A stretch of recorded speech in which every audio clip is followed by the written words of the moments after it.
by the way, David is speaking. David is going to join us. He's actually joining us at the airport. It's on transit from Chicago to Atlanta, and because I know this is his pet, I didn't want him to miss out, and I'm glad that David is able to join us.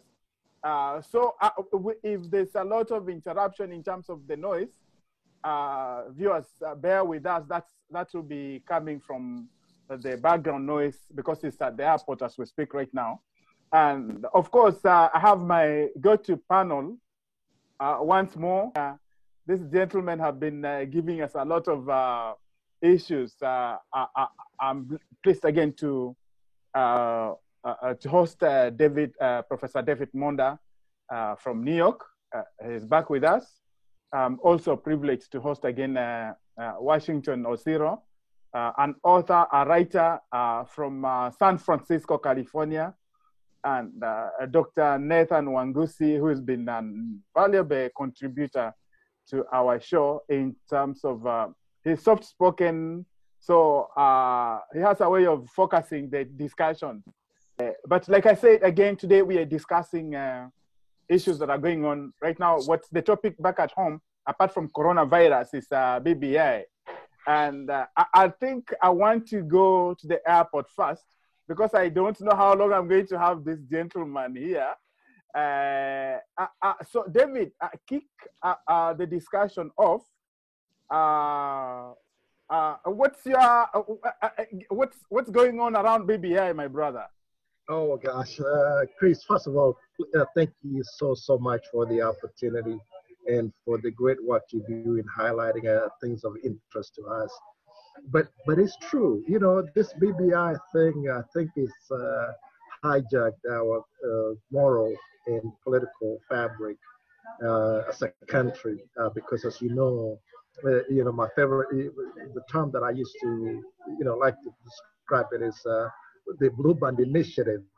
And really it means that it's self-aggrandizing for those that are promoting it. But more than anything, if you ask me, I think BBI honestly is a fraud. It's not something that has the interests of the country, because you have to look at the premise, the reasons why President Uhuru Kenyatta is the former protagonist. Of course, Raila Odinga now want that as part of what they say will unify the country. No, it's not. I mean, that's how they packaged it, thinking that we can't see but beyond what's in it. But BBI has nothing to do with unifying the country. It's a parochial, self-interest driven initiative to make sure that this gentleman stay and hang on to power as much as possible. And here's why.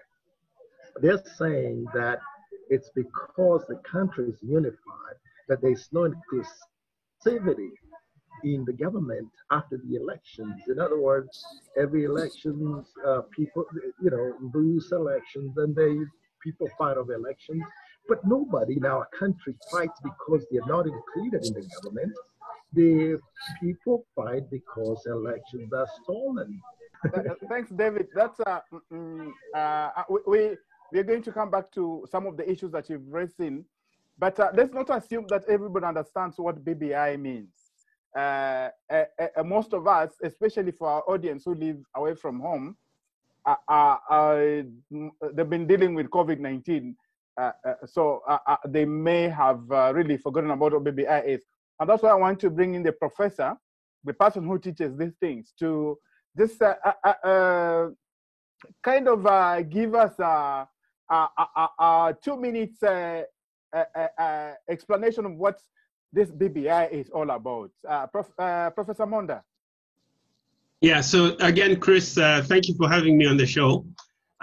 So Building Bridges Initiative, this is an offshoot of the handshake, what we call the handshake, which was a gentleman's agreement between our current president, Uhuru Kenyatta, and Raila Odinga, who was the head of the opposition.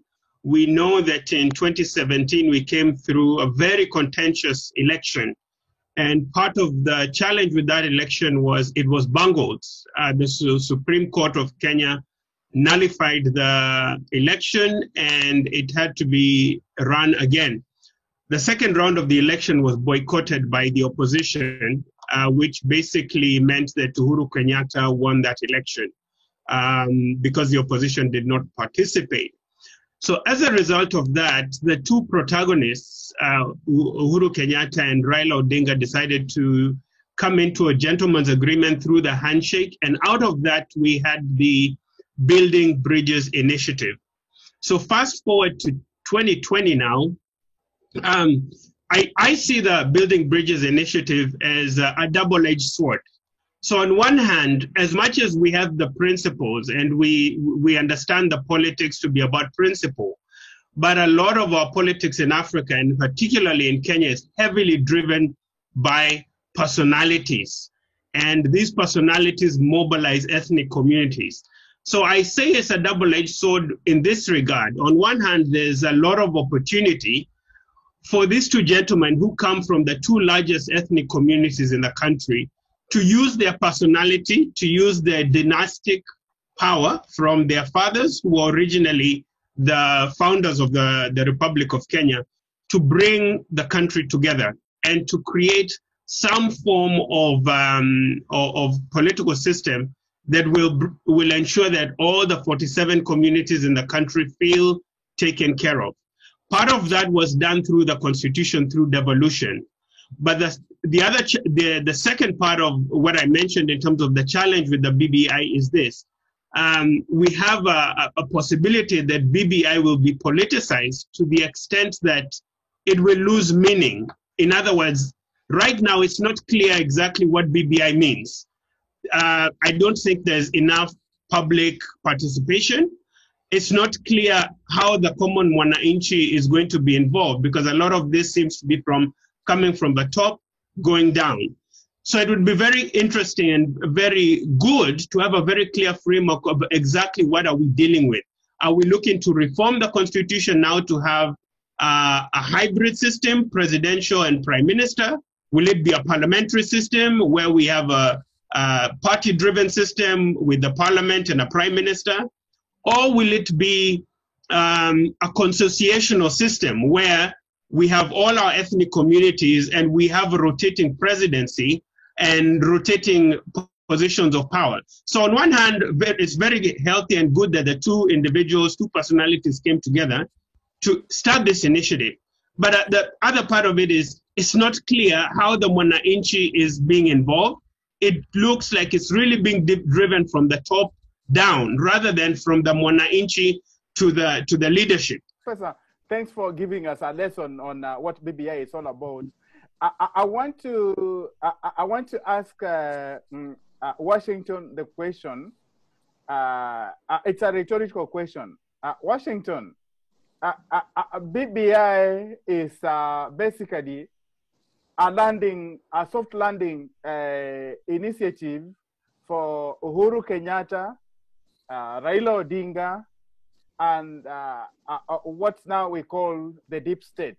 Don't answer this question now, because I want to go immediately to Dr. Nathan Wanguzi, because when these initiatives were coming up, he was in Nairobi and he took part in this.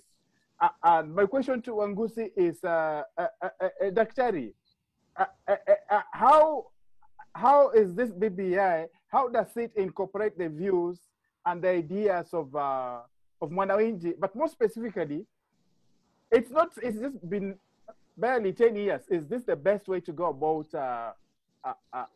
redoing? Is it right now to think about now amending the constitution? Thanks, Chris, for having me as usual.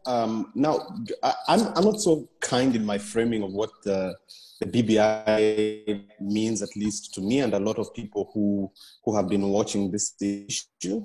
I just call it a bridge to nowhere that's meant to bamboozle the Kenyan public. That's really what this seems to me. As you said, we've just been out of a election season, not just about 3 years ago.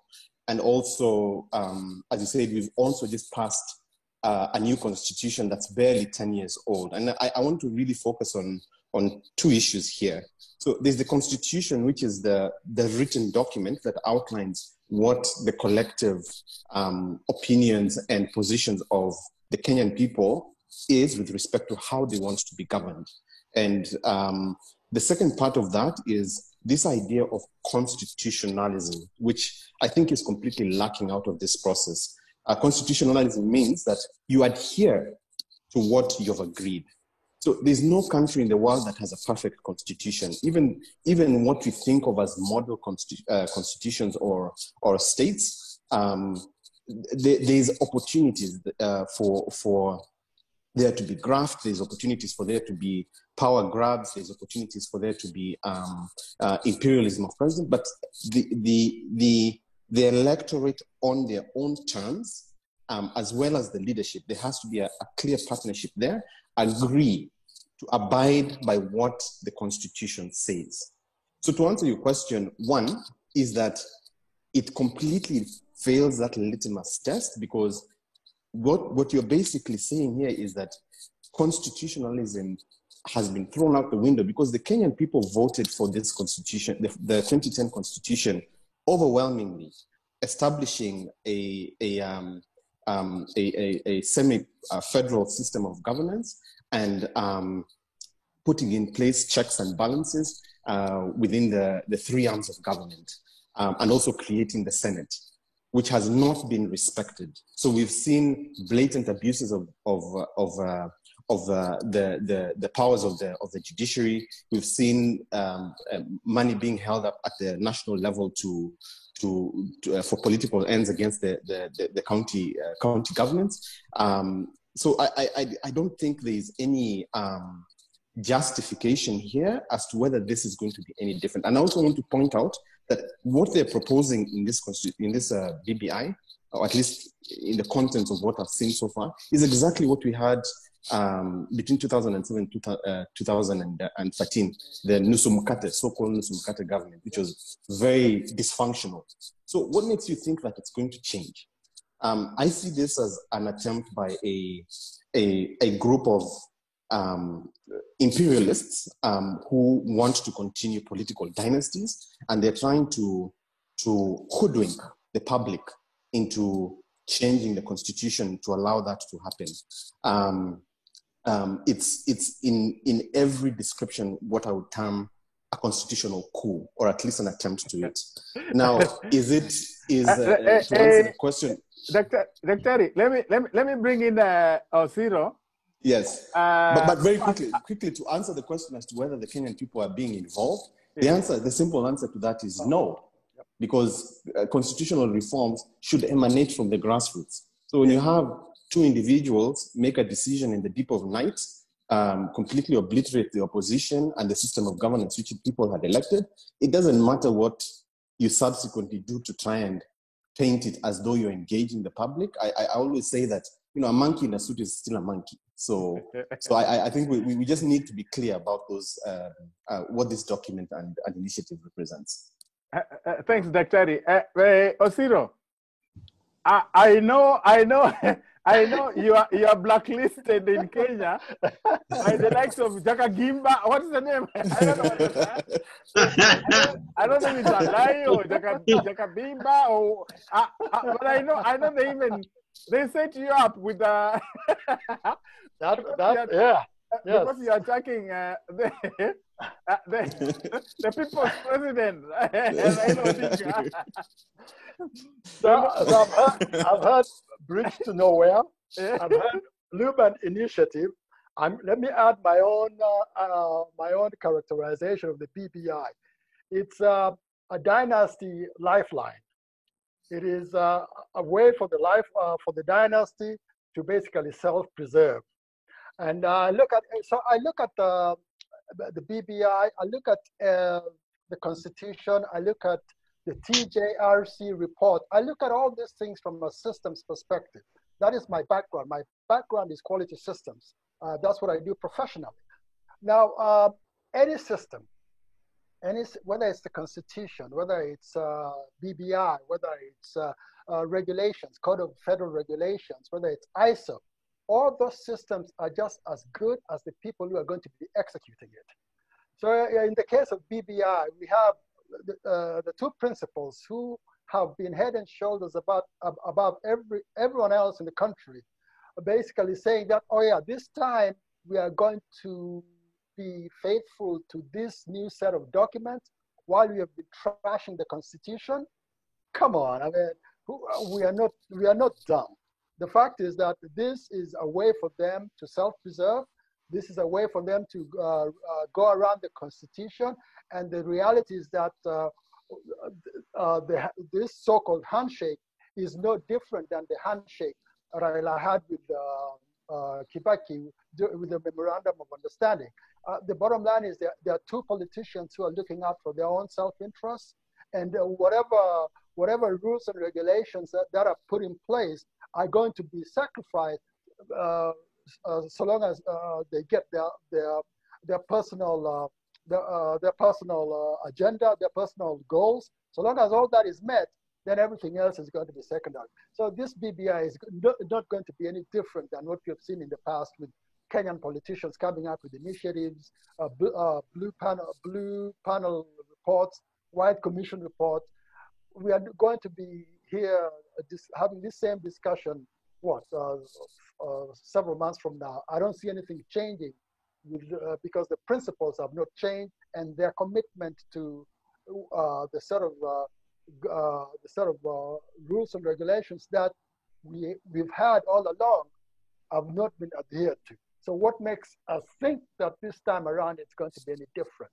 I don't see it. Good question. Let me go back to ORD. Yeah. To David, who is hold up at the airport. Let me turn on your voice. Okay, it's back on. So Daudi, yes. You see, we talk so much about BBI.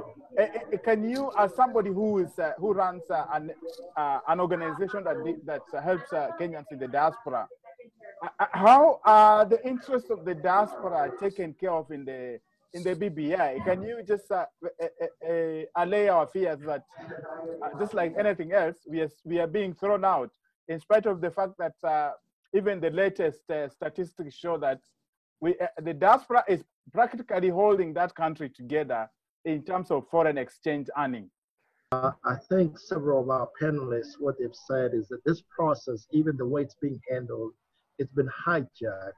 It's self-preservation that is being led by the two top gentlemen that have set the agenda, right? They have set the questions, and they want to make sure that those are adopted by the rest of the country. But when it comes to us as a community, the diaspora community, you can say forget it, right? We've tried. And I'm proud to say that I reached out through connections. I reached out to the commission itself, the people that are driving this process. They took some of my input, and I'm sure most of you have done that.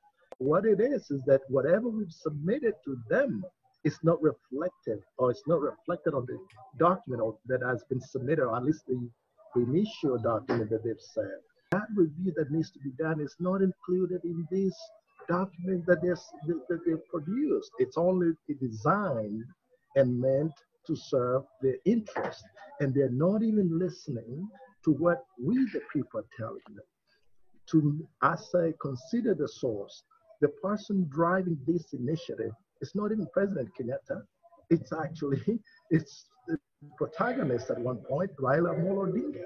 That leads me to say this: had Raila Odinga been sitting in that state house today as the president of the Republic of Kenya, there would not be a discussion about BBI.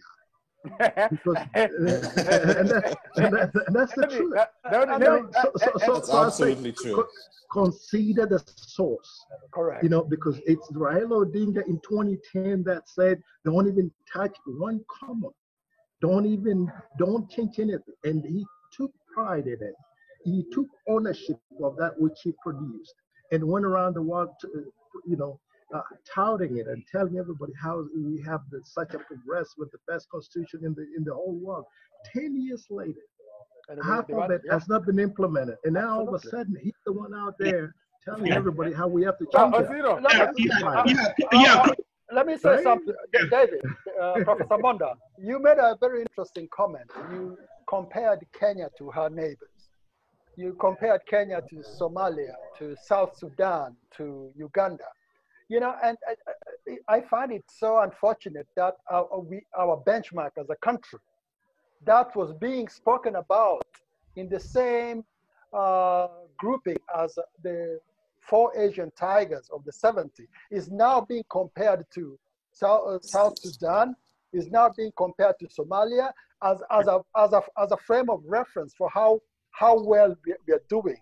And I think that is such an unfortunate characterization. But again, the bottom line is, you know, we are going to be as effective as the people that who are executing these documents that we are banding back and forth.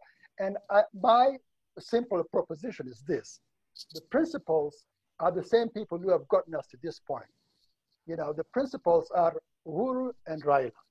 The idea that these same people are going to now shepherd in a new set of standards to make our lives better, while they have barely implemented the constitution that is less than 10 years old, is just a pipe dream, because I do not see it happening. And that's Washington, Chris, if you'd allow me to respond. So I definitely have to compare Kenya to South Sudan, to Somalia. I compare us to our regional neighbors to provide a context, because if you'd like to compare Kenya to even Egypt, compare Kenya to South Africa. They've had a massive scandal right now of state capture, the commission. So South Africa, if that's more progressive, or even Nigeria, or even let's compare Kenya to England, right? Yeah. The reason I was comparing Kenya to other African countries is to understand a context. In Africa, we don't mobilize around ideology or principle. We mobilize around personality. It's the same in South Africa. The Zuma, the Ramaphosa, those are dynasties. Ramaphosa. Let me finish my point. So, and I think the other challenge we have here is, you know, in the United States, we've been playing this game of our politics for hundreds of years. If you go back in history, the same compromises that are being done now by BBI, Kenya's been around relatively about 60 years. But in our history, especially if you look at the early 1800s in the US, this hatred between Jefferson, for example, and James Madison, right, when parties were forming, this was exactly the same process that they came up with the 12th Amendment, with settling the scores and allowing the country to move forward. So my point is, if we say we don't like Uhuru Kenyatta, we don't like the Odingas, their dynasties, then who will run this process? Will it be the majority of Kenyans who, unfortunately, are not politically conscious or have the know-how or the expertise or skill to actually be engaged in this process? And by no means am I looking down on anybody. I think the public should be involved, but the elites have a bigger role because they provide a trusteeship. And they are delegated authority. Authority is delegated to them, and they hold this power in trustees as a trusteeship. We cannot, if you want to extract the political elite, who would you replace Uhuru Kenyatta with? The politicians we have in the Senate or in the House of Representatives, in our lower house. Who would you represent? Precisely where have the politicians involved. Very important. David. So what I have to wait a minute. Just a second. Professor. Then explain to us, have you established the necessity for what this is about? Because for what you're talking about, you premised it on the need that there's a need to have these processes in place. You've not absolutely that. Sure. So the premise is, sure, David. The premise is, you remember in 2017, Kenya's essentially split, just like the United States, half and half, right? In terms of the voting blocks right now. We had an extremely contentious election in 2017. 2013, we had an extremely contentious election. 2007, the country almost fell apart. So my point here, guys, is, again, this is Africa. We cannot compare an Kenya context, the way we do our constitutionalism, to the way it's done in the United States. They have had a much longer history of dealing with constitutional issues, right? I think we cannot dump the elites from this process, because they have a significant stake in the process. Absolutely, we should. Let me finish. One more point. And Chris, and Uhuru Kenyatta would be foolish if he did not ensure a smooth transition for when he leaves office. Moi had to do the same. He had to ensure if Kibaki comes into power, there'll be a smooth transition. Any politician would do that. So I guess my point of disagreement with my colleagues is, one, in terms of context, and two, the political elites have got to be involved. Yes, the public needs to be brought on board, but we can't be so skeptical about their intentions, because they also have a stake in the public good, in the eventual good for the country.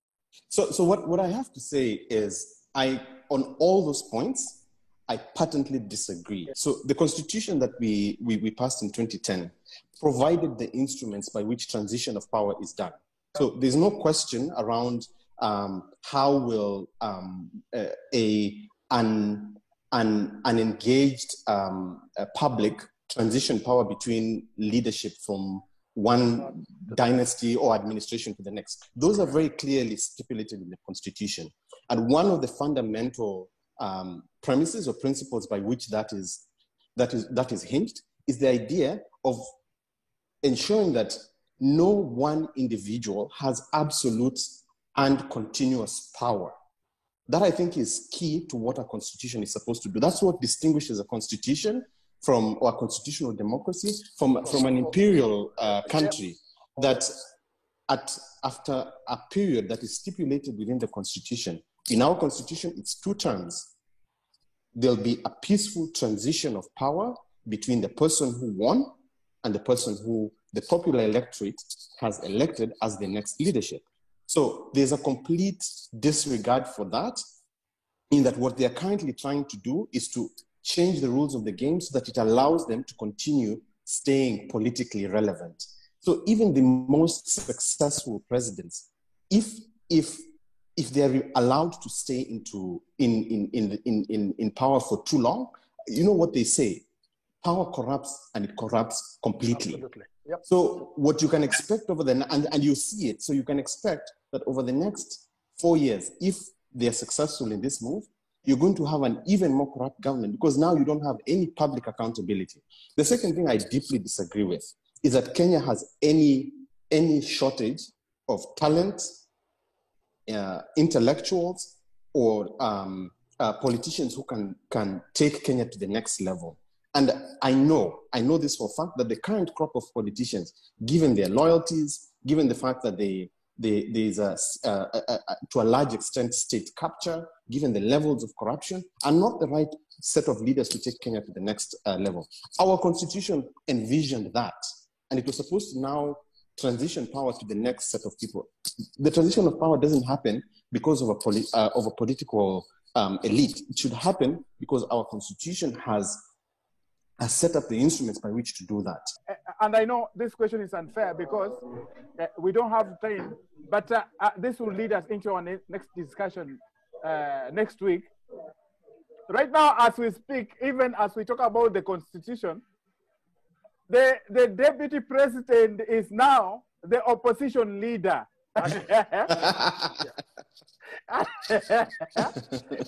I know there's no love lost between Ochwangi and David Preston. I sympathize with him. I also do. So let me just say something. Let me just say this, Chris. Let me just say this. Let's David wind up for us. But of course, no, this panel is we are going to reconvene again. Daudi, before you enter the plane, can you just bring us home, but close the show for us? Okay.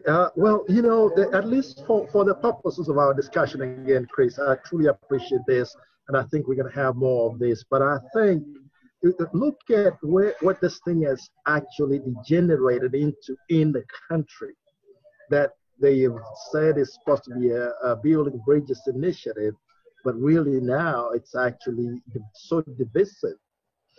Like you said, the deputy president, my boss buddy, if you want to call it.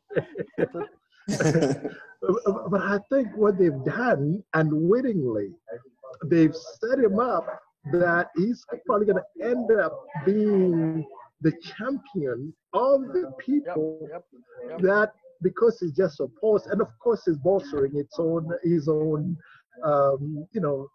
posturing and whatever the case is going into this 2022 elections. But for him, I don't think he really has a shot.